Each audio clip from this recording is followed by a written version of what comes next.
So the next group that I want to talk about is the state COVID impacted residents. This was probably the most difficult group to approach and curate and get skills training to. So in each state, we were asked to make sure that residents within the state, any COVID impacted resident, could access all 700 courses in our library. Now, I'll be honest today, we have never in the history of our company delivered skills training to a learner who did not have a coach, a mentor, a counselor, a teacher, someone helping them make education pathway decisions. So it was a bit of a heart attack for us, but we put our heads together and really thought about how do we reach the most remote, highly impacted person in a state who may not have a high level of computer skills and make sure that they can get to the training, make a grounded decision on what they should do, and make sure that it's not frustrating for them. So we're very passionate about the learner experience. So here's what we did. We looked at the COVID impacted residents, which could range from someone who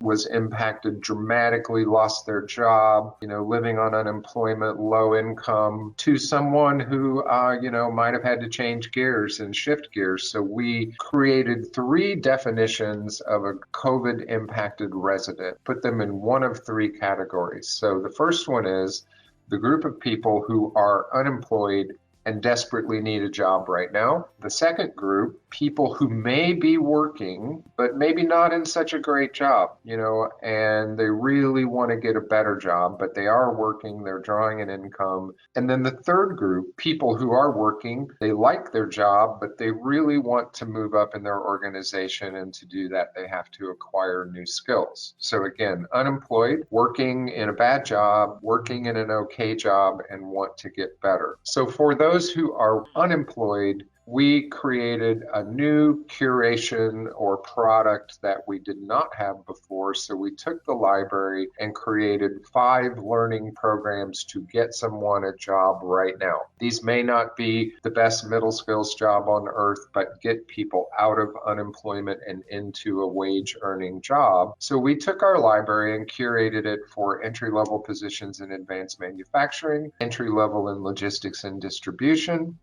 entry-level in construction technology, retail, and industrial safety. And each of these programs can be completed in 40 to 60 hours, so a week to a week and a half of training into a job. And you may ask, why did we pick these categories? So we went to our partner, Titan Partners, and the U.S. Bureau of Labor Statistics, and even in the face of the current pandemic, we looked at where employment does exist, where are there jobs, and I share this chart that we stayed in the top sections of hit less hard, recovering slower, and hit less hard, recovering quicker. And as many of you probably know, transportation and warehousing is on fire now because of all the online retail, and manufacturing, construction, healthcare, retail are still at the top of jobs that are sustaining and recovering quicker. So we were very careful where to pick and curate the library, but again, 5 programs, 40 to 60 hours, go apply for a job and stop being unemployed. For our second stakeholder group, people in the middle who are employed but really want a better job, we fell back again on the programs I shared a moment ago. Career programs are the perfect choice for those stakeholders. 2 to 3 months, they can really step into a middle to upper middle skills job with a credential and a certification. So these were a perfect fit. But the third group also presented a big challenge. I'm working, but I want to upskill and get better. So we looked at that stakeholder group and thought, well, if you're working and you're looking longingly at that next promotion within the company, you probably have a good idea of what you need to learn to get there. So not starting from scratch. You probably have a list of skills that you know you need to acquire. So we took the library of 700 and made what we call skill groups, or think multi-chapter courses. And so we were able to create 150 multi-chapter courses that were very intuitive by title,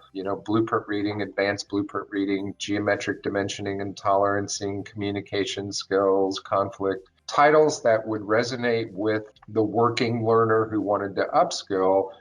And we made these available to this group. So they can come into the learning management system, they can sort by category, and they can pick and choose from 150, again, multi-chapter courses. So this group was a huge challenge. But again, I'll go back to the goal. Someone is signing up for training, they have no help from any human being, and we needed to guide them where they needed to go easily as good communicators and make sure they incurred no frustration. We're also incredibly sensitive about the learner experience. So if any of you are thinking about initiatives like this, we spent a lot of time being thoughtful about this COVID impacted resident and making sure there was no chance that anything went wrong that would frustrate them before they got to the learning. So when these residents sign up, and I'll share with you how that happens in a moment, before we enroll them in the learning management system, we are sending them an email document with a PDF that has instructions on exactly how to get in. Then we sign them up, and then immediately we repeat that email to make sure if they didn't get the first one, they get the second one with clear instructions. And then we are doing something we've never done, which as long as they're showing as not yet complete,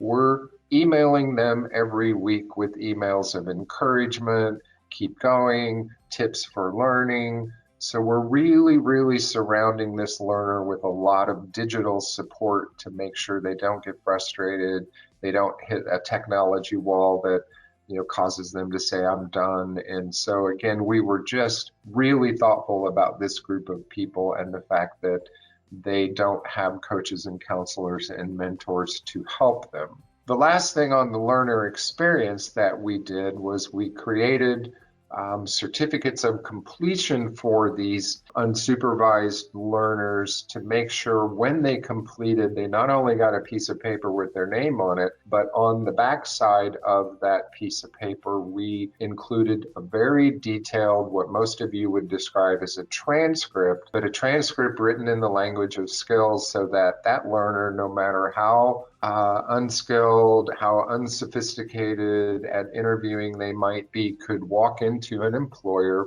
lay this piece of paper on the table and say, look, I completed 92 courses, 4,100 pages of content, and I answered 2,000 test questions successfully. So again, giving the learner an extra, very powerful tool that really speaks to what they did probably much better than any of us would do in an oral description in a job interview.